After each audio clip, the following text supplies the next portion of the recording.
مشرکین کو سخت قلق تھا کہ مسلمان اپنی جان اور اپنا دین بچا کر ایک پرامن جگہ بھاگ گئے ہیں، لیکن لہٰذا انہوں نے عمر بن عاص اور عبداللہ بن ربیعہ کو، جو گہری سوجھ بوجھ کے مالک تھے اور ابھی مسلمان نہیں ہوئے تھے، ایک اہم سفارتی مہم کے لیے منتخب کیا۔ یہ وہی مہم ہے جس میں حضرت جعفر نے سورۃ مریم پڑھی تھی۔ ہاں، یہ وہی ہے۔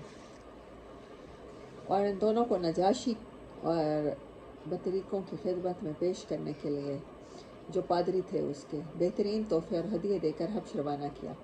ان دونوں نے پہلے حبش پہنچ کر پتہ کیا کیا انہوں نے؟ جو دربار میں بادشاہ کے مصاحب تھے یا درباری تھے، ان کو پہلے تحفے دیے تاکہ بادشاہ سے جب بات کریں تو وہ سفارش کریں۔ ہاں، پھر انہیں اپنے دلائل سے آگاہ کیا جس کی بنیاد پر وہ مسلمانوں کو حبش سے نکلوانا چاہتے تھے۔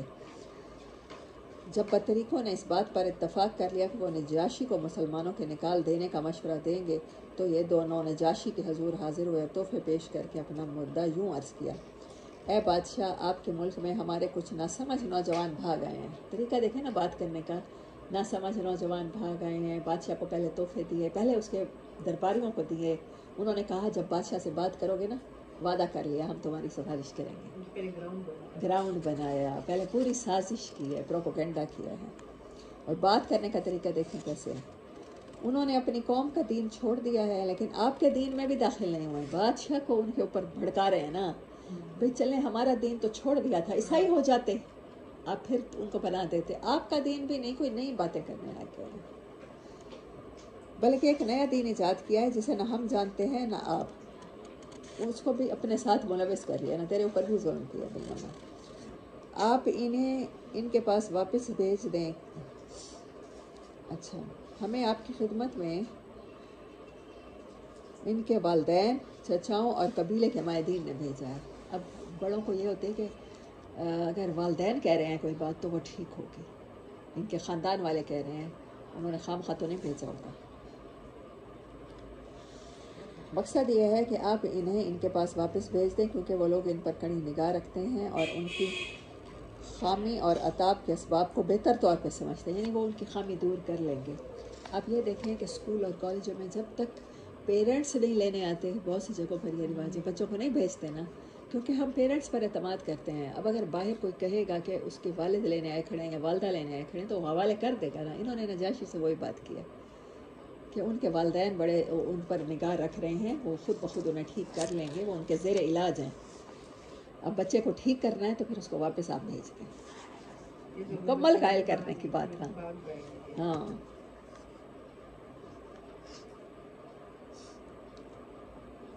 جب یہ دونوں اپنا مدعا عرض کر چکے تو پھر بطریقوں نے کہا، درباریوں نے اور جو پادری تھے: بادشاہ سلامت، یہ دونوں ٹھیک کہہ رہے ہیں، آپ ان جوانوں کو ان کے حوالے کر دیں، یہ دونوں انہیں ان کی قوم اور ان کے ملک واپس پہنچا دیں گے۔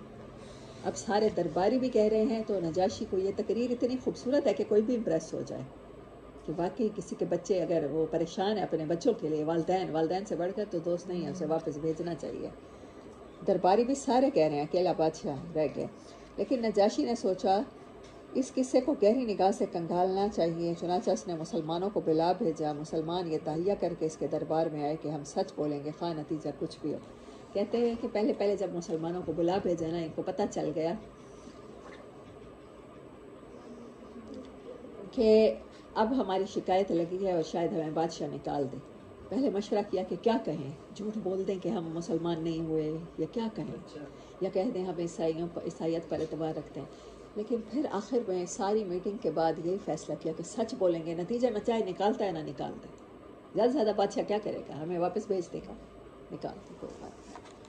اللہ تعالیٰ نے سچ بولنے کا ہاں، طاقت دی۔ جب مسلمان آ گئے تو نجاشی نے پوچھا، یہ کون سا دین ہے جس کی بنیاد پر تم نے اپنی قوم سے علیحدگی اختیار کر لی ہے؟ لیکن میرے دین میں بھی داخل نہیں ہوئے۔ اچھا، اس نے بھی وہی بات کی، اور نہ ان ملتوں میں سے کسی کے دین میں داخل ہوئے ہو۔ مسلمانوں کے ترجمان حضرت جعفر بن ابی طالب رضی اللہ تعالیٰ عنہ نے کہا: اے بادشاہ، ہم ایسی قوم تھے جو جاہلیت میں مبتلا تھی، ہم بت پوجتے تھے، مردار کھاتے تھے، بدکاریاں کرتے تھے، قرابتوں سے تعلق توڑتے تھے، ہمسایوں سے بدسلوکی کرتے تھے، اور ہم میں سے طاقتور کمزور کو کھا رہا تھا۔ ہم اس حالت میں تھے کہ اللہ نے ہم میں سے ہی ایک رسول بھیجا جس کی عالی نسبی، سچائی، امانت اور پاک دامنی ہمیں پہلے سے معلوم تھی۔ اس نے ہمیں اللہ کی طرف بلایا اور سمجھایا کہ ہم صرف اللہ کو ایک مانیں، اس کی عبادت کریں اور اس کے سوا جن پتھروں اور بتوں کو ہمارے باپ دادا پوجتے تھے انہیں چھوڑ دیں۔ اس نے ہمیں سچ بولنے، امانت ادا کرنے، قرابت جوڑنے یعنی صلہ رحمی، پڑوسی سے اچھا سلوک کرنے اور حرام کاری اور خون ریزی سے باز رہنے کا حکم دیا، اور فواحش میں ملوث ہونے، جھوٹ بولنے، یتیم کا مال کھانے، پاک دامن عورتوں پر جھوٹی تہمت لگانے سے منع کیا۔ یعنی یہ پہلی تقریر ہے جو کی گئی ہے اسلام کے حق میں، لیکن اس کے باوجود دیکھیں نبی صلی اللہ علیہ وسلم کی ہی ازواج پر جھوٹی تہمتیں لگائی گئی ہیں، جس نے آ کے منع کیا ہے جو وہ دین لائے ہیں۔ ہاں، تب تک سورۃ نور تو نازل نہیں ہوئی تھی نا، وہ تو مدینہ میں یہ واقعہ ہوا ہے، لیکن مکہ کے مسلمانوں کو پتہ ہے کہ آپ نے پاک دامن عورتوں پر تہمت لگانے سے منع کیا، حالانکہ مکہ کا قرآن اترا ہے، یہاں پر کوئی ایسی حدود نہیں اتری ہے۔ آپ کے ذاتی اخلاق دیکھیں۔ اس نے ہمیں یہ بھی حکم دیا ہے ہم صرف اللہ کی عبادت کریں، اس کے ساتھ کسی کو شریک نہ کریں۔ اس نے ہمیں نماز، روزہ اور زکوٰۃ کا حکم دیا۔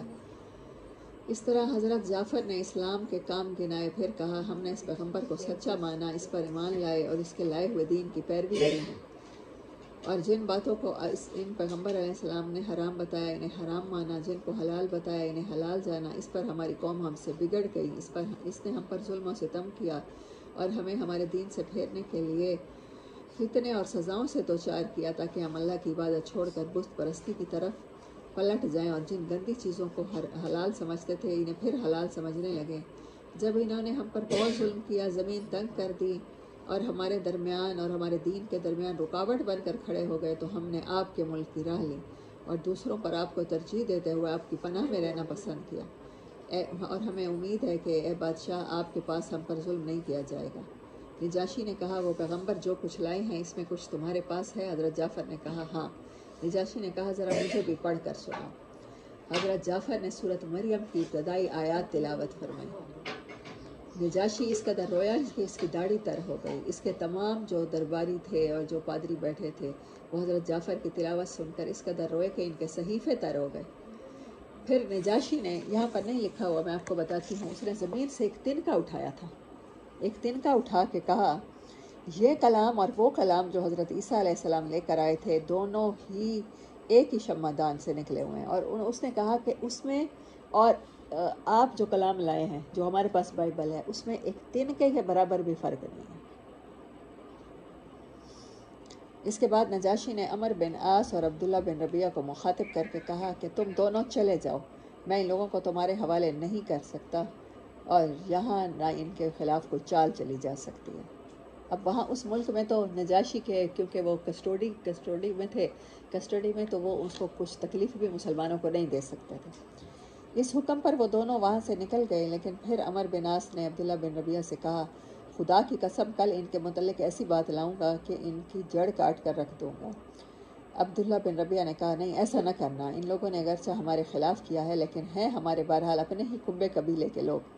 مگر عمر بن عاص اپنی رائے پر اڑے رہے۔ اگلا دن آیا تو عمر بن عاص نے نجاشی سے کہا اے بادشاہ، یہ لوگ عیسیٰ ابن مریم کے بارے میں ایک بڑی بات کہتے ہیں۔ اس پر نجاشی نے مسلمانوں کو پھر بلا بھیجا۔ وہ پوچھنا چاہتا تھا کہ حضرت عیسیٰ کے بارے میں مسلمان کیا کہتے ہیں۔ اس دفعہ مسلمانوں کو گھبراہٹ ہوئی، لیکن انہوں نے طے کیا کہ سچ ہی بولیں گے، نتیجہ خواہ کچھ بھی ہو۔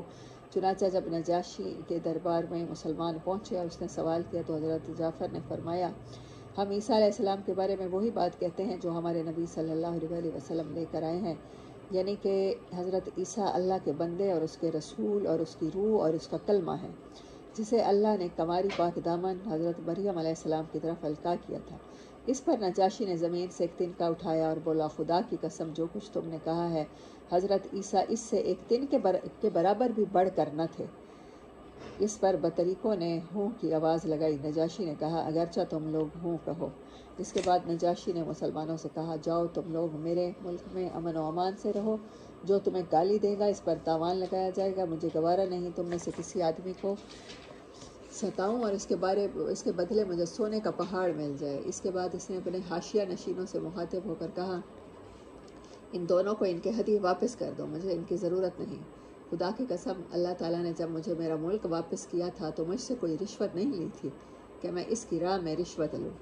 نیز اللہ نے میرے بارے میں لوگوں کی بات قبول نہ کی تھی کہ میں اللہ کے بارے میں لوگوں کی بات مانوں. اللہ اکبر، اللہ اکبر، کتنی بڑی بات بندے ہے. بھی بھیجے تھے ان کے ساتھ واپس، تو راستے میں وہ ڈوب گئے تھے، لیکن جگہ سے مسلمان ہو جاتا تھا. جی وہ ہے آگے آئے گا. وہ جب ام حبیبہ رضی اللہ تعالیٰ عنہ کا نکاح کیا تھا، اسی نے کروایا تھا نا. ہاں، تو واپسی پہ اس نے اپنے دیکھیں وہ بندہ ابھی پہلی دفعہ اس پر اسلام پیش کیا گیا. وہ کہہ رہا ہے جب اللہ نے مجھے میرا ملک واپس کیا تھا تو کوئی رشوت نہیں دی. ہمیں اللہ نے رشوت لیے بغیر کتنی نعمتیں عطا کر رکھی ہیں. گھر بار ہیں، زمینیں ہیں، جائیدادیں ہیں، کسی کے پاس دکانیں ہیں، کسی کے پاس گھر ہیں اپنے. لیکن ہم سمجھتے ہیں اللہ نے اس پر ہمارے شاید ہم نے کوئی رشوت دی تھی، اسی لیے اللہ نے واپس کیے ہیں، دیے ہیں ہمیں چیزیں. اور ہم لوگوں کی بات قبول کرتے ہیں، اللہ کی بات کو رد کرتے ہیں. وہ کہتے ہیں میں لوگوں کی بات کیوں سنوں، لوگ کیا کہیں گے. میں اللہ کے بارے میں اللہ نے لوگوں کی بات سنی مجھے نوازتے ہوئے. لوگوں کا تو دل چاہتا ہے ہوگا کہ ہمارے پاس گھر بھی نہ ہو، ہمارے پاس بچے نہ ہوں. لوگوں کا دل چاہتا ہے ہمارے پاس سواریاں نہ ہو، تو ہمیں اللہ عطا کر دیتا ہے. لیکن جب اللہ کا حکم ماننا آتا ہے تو ہم کہتے ہیں لوگ کیا کہیں گے، معاشرہ کیا کہیں گے. وہ بندہ کتنی گریٹ باتیں ہیں. یہ تقریر بہت خوبصورت ہے. حضرت ام سلمہ جنہوں نے اس واقعے کو بیان کیا کہتی ہیں اس کے بعد وہ دونوں اپنے ہدیے تحفے لیے بے آبرو ہو کر واپس چلے گئے اور ہم نجاشی کے پاس ایک اچھے ملک میں ایک اچھے پڑوسی کے زیر سایہ مقیم رہے. نجاشی کے دربار میں ابن اسحاق کا بیان ہے کہ حضرت عمر بن عاص کی حاضری جنگ بدر کے بعد ہوئی تھی. بعض لوگوں نے کہا ہے کہ حضرت عمر بن عاص نجاشی کے دربار میں مسلمانوں کی واپسی کے لیے 2 مرتبہ گئے تھے، لیکن جنگ بدر کے بعد کی حاضری کے ضمن میں حضرت جعفر اور نجاشی کے درمیان سوال و جواب کی جو تفصیلات بیان کی جاتی ہیں وہ تقریباً وہی ہیں. یہ ہجرت حبشہ کے بعد کی بنتی ہیں، کیونکہ غزوہ بدر کے بعد اور جب مدینہ آ گئے تو تب آپ نے اپنی امہات المومنین جن کے نکاح نجاشی نے پڑھائے تھے، اسمہ یہ مسلمان ہو گئے تھے، تو انہوں نے تب تو بھیج دیا تھا مسلمانوں کو مدینہ میں، تو آتے ہی بھیج دیا تھا. بہرحال مشرکین کی چال ناکام ہو گئی اور ان کی سمجھ میں آ گیا کہ وہ اپنے جذبہ عداوت کو یہاں پر مطمئن نہیں کر سکتے. لیکن ان کے نتیجے میں انہوں نے ایک خوفناک بات شروع کر دی، سوچنی شروع کر دی. بعد میں مسلمان ہوئے. در حقیقت انہیں اچھی طرح احساس ہو گیا تھا اس مصیبت سے نمٹنے کے لیے اب ان کے پاس 2 راستے رہ گئے ہیں. یا تو رسول اللہ صلی اللہ علیہ وسلم کو تبلیغ سے بزور طاقت روک دیں یا پھر آپ کے وجود ہی کا صفایا کر دیں. لیکن دوسری صورت بے حد مشکل تھی، کیونکہ جناب ابو طالب آپ کے محافظ تھے اور مشرکین کے عزائم کے سامنے آہنی دیوار بنے ہوئے تھے. اب انہوں نے مفید سمجھا کہ ابو طالب سے 2 باتیں ہو جائیں. اس تجویز کے بعد سرداران قریش جناب ابو طالب کے پاس حاضر ہوئے اور بولے ابو طالب آپ ہمارے اندر بڑے معزز اور اعزاز کے مالک ہیں. ہم نے آپ سے گزارش کی کہ اپنے بھتیجے کو روکیے، لیکن آپ نے نہیں روکا. آپ یاد رکھیں ہم اسے برداشت نہیں کر سکتے کہ ہمارے آباء و اجداد کو گالیاں دی جائیں، ہماری عقل کو حماقت زدہ قرار دیا جائے اور ہمارے خداؤں کی عیب چینی کی جائے. آپ روک دیجئے، ورنہ ہم آپ سے اور ان سے ایسی جنگ چھڑیں گے کہ ایک فریق کا صفایا ہو کر رہے گا. جناب ابو طالب پر اس زوردار دھمکی کا بہت اثر ہوا اور انہوں نے رسول اللہ صلی اللہ علیہ وسلم کو بلا کر کہا بھتیجے تمہاری قوم کے لوگ میرے پاس آئے تھے اور ایسی باتیں کہہ گئے ہیں. اب مجھ پر اور خود اپنے آپ پر رحم کرو اور اس معاملے میں مجھ پر اتنا بوجھ نہ ڈالو جو میرے بس سے باہر ہے. یہ سن کر رسول اللہ صلی اللہ علیہ وسلم نے سمجھا کہ اب آپ کے چچا بھی آپ کا ساتھ چھوڑ دیں گے اور وہ بھی آپ کی مدد سے کمزور پڑ گئے ہیں.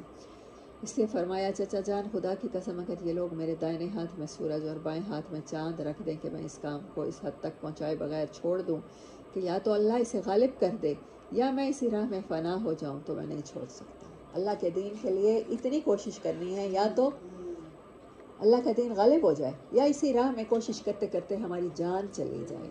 یہ دین اس لیے آیا ہے اور بطور آخری امت ہماری یہ اپوائنٹمنٹ ہے. اس کے بعد آپ کی آنکھیں اشکبار ہو گئیں، آپ رو پڑے اور اٹھ گئے. جب واپس ہونے لگے تو جناب ابو طالب نے پکارا. جب سامنے تشریف لائے تو کہا بھتیجے جاؤ جو چاہے کہو، خدا کی قسم میں تمہیں کبھی بھی کسی کی بھی وجہ سے نہیں چھوڑ سکتا. ایمان نہیں لائے ہیں لیکن آپ کا ساتھ ایسے دیا ہے. ہم سب مومنین ہیں لیکن آپ صلی اللہ علیہ وسلم کے مطابق زندگی گزارتے ہوئے ہماری جان نکلتی ہے. ہاں مسلمان ہو جاتا تو اس کا کیا ہوتا بخدا وہ لوگ تمہارے پاس اپنی جمعیت سمیت بھی ہرگز نہیں پہنچ سکتے یہاں تک کہ میں مٹی میں دفن کر دیا جاؤں. تم اپنی بات کھلم کھلا کہو, تم پر کوئی روک نہیں, تم خوش ہو جاؤ, تمہاری آنکھیں اس سے ٹھنڈی ہو جائیں. پچھلی دھمکی کے باوجود قریش نے دیکھا کہ رسول اللہ صلی اللہ علیہ وسلم اپنا کام کیے جا رہے ہیں, تو ان کی سمجھ میں آ گیا کہ جناب ابو طالب نے رسول اللہ صلی اللہ علیہ وسلم کو نہیں چھوڑا, بلکہ چھوڑ ہی نہیں سکتے, بلکہ اس بارے میں قریش سے جدا ہونے اور ان کی عداوت مول لینے کو تیار ہیں. اپنی پوری کمیونٹی کی مخالفت لینے کو وہ تیار تھے. چنانچہ وہ لوگ ولید بن مغیرہ کے لڑکے عمارہ کو ہمراہ لے کر جناب ابو طالب کے پاس پہنچے اور ان سے عرض کیا, اے ابو طالب, یہ قریش کا سب سے بانکا اور خوبصورت نوجوان ہے, آپ اسے لے لیں, اس کی دیت اور نصرت کے آپ حقدار ہوں گے, آپ اسے اپنا لڑکا بنا لیں گے, یہ آپ کا ہوگا, اور آپ اپنے اس بھتیجے کو ہمارے حوالے کر دیں جس نے آپ کے آبا و اجداد کے دین کی مخالفت کی ہے, آپ کی قوم کا شرازہ منتشر کر رکھا ہے اور ان کی عقلوں کو حماقت سے دوچار بتایا ہے. ہم اسے قتل کریں گے, بس ایک آدمی کے بدلہ اور ایک آدمی کا حساب ہے. جناب ابو طالب نے کہا, خدا کی قسم کتنا برا سودا ہے جو تم لوگ مجھ سے کر رہے ہو. تم اپنا بیٹا مجھے دیتے ہو کہ میں اسے کھلاؤں پلاؤں پالوں پوسوں, اور میرا بیٹا مجھ سے طلب کرتے ہو کہ اسے قتل کر دو. خدا کی قسم یہ نہیں ہو سکتا. انہوں نے بڑی لاجیکل بات کہی. پھر میں بھی تمہارے بیٹے کو یا تو مار دوں, کہہ رہے ہو اپنے پاس رکھو, اسے بیٹا بنا لو, اس کے ساتھ بڑے مہربانی کرو, اور اپنا بیٹا دے دو, ہم اسے قتل کرتے ہیں. اس پر نوفل بن عبد مناف کا پوتا متم بن عدی بولا, خدا کی قسم اے ابو طالب, تم سے تمہاری قوم نے انصاف کی بات کہی ہے, اور جو تمہیں صورت ناگوار ہے اس سے بچنے کی کوشش کی ہے, لیکن میں دیکھتا ہوں تم ان کی کسی بات کو قبول نہیں کرنا چاہتے. جواب میں جناب ابو طالب نے کہا, بخدا تم لوگوں نے مجھ سے انصاف کی بات نہیں کی, بلکہ تم نے بھی تو میرا ساتھ چھوڑ کر میری مخالف لوگوں کی مدد پر تلے بیٹھے ہو. تو ٹھیک ہے, جو چاہے کرو. بس یہاں تک پڑھتے ہیں, آپ کے قتل کی تجویز کرتے ہیں.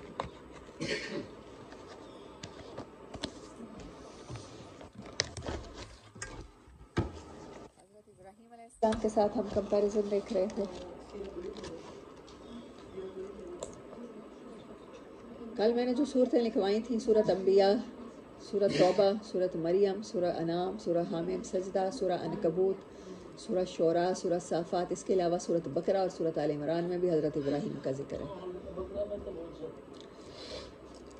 نمرود کے ساتھ آپ کا مناظرہ ہوا, جس میں آپ نے فرمایا کہ اللہ تعالیٰ زندگی دیتے ہیں اور وہ موت دیتے ہیں, تو اس نے ایک موت کے قیدی کو بلا کے معاف کر دیا اور ایک بے گناہ بندے کو اٹھا کے مار دیا, جس پر آپ نے کہا, میرا رب سورج کو مشرق سے نکالتا ہے, تیرے پاس طاقت ہے تو سورج کو مغرب سے نکال. اس پر وہ خاموش ہوا. آپ کو پرندوں والا مشاہدہ کیا گیا. آپ نے کہا, میرے رب میں دیکھنا چاہتا ہوں تو مردوں کو کیسا زندہ کرتا ہے. اللہ نے پوچھا, ابراہیم کیا ایمان نہیں رکھتے؟ کہا, ایمان رکھتا ہوں, لیکن آنکھوں سے دیکھ کے دل کا اطمینان چاہتا ہوں. اللہ تعالیٰ نے فرمایا, 4 پرندے لو, ان کو اپنے ساتھ ہلاؤ, کھلاؤ پلاؤ, جب وہ بڑے ہو جائیں تو ان کو کاٹ کے ان کا گوشت 4 مختلف پہاڑوں پہ رکھو, کہیں پہ ٹانگ رکھو, کہیں پہ گردن, کسی طرح ان کو آواز دو تو ہمارے پاس دوڑتے ہوئے آئیں گے. آپ نے ایسے ہی کیا. اس میں ظاہر ہے کچھ ٹائم لگا ہوگا, مہینہ 2 لگے ہوں گے. ان کو بلایا تو وہ آپ کے پاس دوڑتے ہوئے آئے. اور مصر میں اور آپ کی سیرت سے ریلیٹڈ ایک اور واقعہ ہے کہ جب آپ نے ہجرت کی, وہاں سے چلے تھے عراق سے, اپنے شہر سے, جب آپ کو آگ میں ڈالا گیا اور وہاں سے نکلے ہیں, چلے ہیں, تو پھر آپ مصر میں گئے ہیں. حضرت سارہ رضی اللہ تعالیٰ عنہ, آپ کی بیوی بھی آپ کے ساتھ تھی. وہاں کا بادشاہ آپ کی بیوی جو بھی خوبصورت عورت دیکھتا تھا ہتھیا لینا چاہتا تھا. تب آپ نے ان سے کہا کہ آپ کہنا کہ میں بہن ہوں. بہن نہیں لیتا تھا کسی کی, بیوی لیتا تھا. جب آپ اس کے پاس پہنچی اور اس نے غلط نیت سے ہاتھ بڑھایا تو وہ اس کا ہاتھ شل ہو گیا. اس نے کہا, مجھے تم بڑی نیک عورت ہو, تو میں نہیں کروں گا, تو تم مجھے ٹھیک کر دو. میں نے دعا فرمائی, وہ ٹھیک ہو گیا. مطلب اس طرح 2-3 بار ہوا. آخر حضرت سارہ واپس آئیں, پھر آپ ان کو لے کر شام اور فلسطین گئے. اور مصر کے بادشاہ نے پھر اپنی بیٹی ہاجرہ علیہ السلام آپ کی خدمت کے لیے دی, اور بی بی سارہ کو اولاد نہیں ہوئی تھی. وہ تقریباً 90 سال کی ہو گئی تھی. حضرت ابراہیم علیہ السلام 100 سال کے تھے. پھر اللہ تعالیٰ نے حضرت ہاجرہ رضی اللہ تعالیٰ نے جو دی, تو انہوں نے کہا, آپ اپنی لونڈی, اپنی جو تھی خادمہ خدمتگار, وہ ان کو عقد میں دی. جہاں سے حضرت اسماعیل علیہ السلام پیدا ہوئے، اور جب پیدا ہوئے تو حضرت سارہ نے کہا کہ میں ان کو برداشت نہیں کر سکتی اپنے پاس، پھر آپ ان کو لے کر چلے تھے، مکہ چھوڑ آئے، جہاں پر قبیلہ بنو جرہم کے واقعے میں ہم نے پڑھا تھا عربوں کے ساتھ آ کے آباد ہوا، پھر وہیں پر حضرت اسماعیل علیہ السلام کی ایڑیوں سے زمزم نکلا اور وہیں پر لوگوں نے مسکنت اختیار کی، اور حضرت ابراہیم علیہ السلام پھر دوبارہ تشریف لائے تھے حضرت ہاجرہ کے پاس جب حضرت اسماعیل علیہ السلام کی قربانی کا ٹائم آیا، پھر ان کو قربان کیا انہوں نے اللہ کی راہ میں، اور اللہ نے یہ قربانی قبول کی اور اس کی جگہ میڈھے کو بھیجا، اور جو ہم لوگ بقرعید پہ بکرا یا میڈھا ذبح کرتے ہیں، تو ہمارا پورا دین ملت ابراہیمی ہی ہے۔ تو یہ سارے قصے یہ جو ساری باتیں ہیں یہ اس میں موجود ہیں قرآن پاک میں، بائبل کی سٹوریز تو علاوہ ہیں۔ پھر خانہ کعبہ کو جب اسماعیل علیہ السلام بڑے ہو گئے، ان کے ساتھ خانہ کعبہ کو تعمیر کیا، حج کے لیے آواز لگائی، نبی صلی اللہ علیہ وسلم کے لیے دعا مانگی، اپنے اس بیٹے اور بیوی کے لیے دعا مانگی کہ ان کی نسل سے ہوں وہ رسول۔ پھر اللہ نے نبی صلی اللہ علیہ وسلم کو اس لیے انہی کی نسل سے پیدا کیا۔ اور پھر حضرت سارہ کے ساتھ جو آپ بیت مقدس پہنچے، وہاں پر حضرت اسحاق علیہ السلام کے بیٹے حضرت یعقوب علیہ السلام نے مسجد اقصیٰ تعمیر کی۔ صحابہ کرام نے آپ سے پوچھا کہ سب سے پہلی مسجد کون سی تعمیر ہوئی، تو آپ نے فرمایا مسجد حرام بیت اللہ جو خانہ کعبہ ہے۔ انہوں نے کہا کہ دوسری مسجد، انہوں نے کہا مسجد اقصیٰ۔ پھر صحابہ نے پوچھا ان دونوں کے درمیان وقفہ کتنا ہے، کتنا ٹائم ہے، آپ نے فرمایا 40 سال۔ وہاں پر حضرت سارہ علیہ السلام کو پھر اللہ تعالیٰ نے حضرت لوط علیہ السلام کے لیے جو عذاب کے فرشتے بھیجے تھے وہ ان کے لیے خوشخبری لے کر آئے، حضرت اسحاق کی خوشخبری دی، جو قرآن پاک میں ہے کہ انہوں نے اپنے گال پیٹے اور کہا ہائے میں بوڑھیا بانجھ، اب مجھے بچہ ہوگا۔ جب بچڑا تلا ہوا لائے تھے تو اللہ تعالیٰ نے کہا ہاں ایسے ہی ہوگا۔ پھر اللہ تعالیٰ نے ان کو اسحاق علیہ السلام عطا کیے، وہ حضرت اسماعیل سے 13 سال چھوٹے ہیں۔ پھر اللہ نے کہا کہ ان کے سارے جو بیٹے ہیں انہیں کی نسل میں سے سارے پیغمبر بھیجوں گا۔ تو آپ علیہ السلام سے لے کر جتنے قیامت تک پیغمبر آئے ہیں وہ آپ ہی کی نسل سے ہیں، نبی صلی اللہ علیہ وسلم بھی، اور آپ خاتم النبیین ہیں۔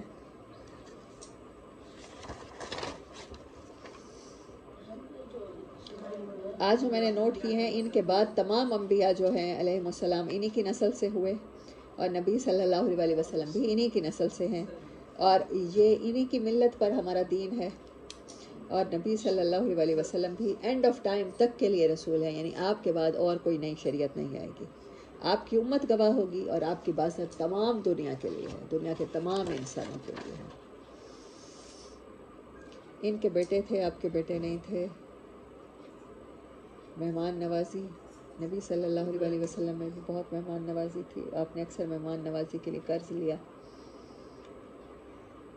ہی واز لینیٹ، آپ نے عذاب کے لیے آنے والے فرشتوں سے جھگڑا کیا، اور آپ نے بھی طائف میں آنے والے فرشتوں کو جب انہوں نے کہا کہ ہم ان دونوں پہاڑوں کے درمیان ان کو کرش کر دیں تو آپ نے بد دعا نہیں فرمائی۔ باقی چیزیں ہم نے دیکھی تھیں ان کی سملیرٹیز۔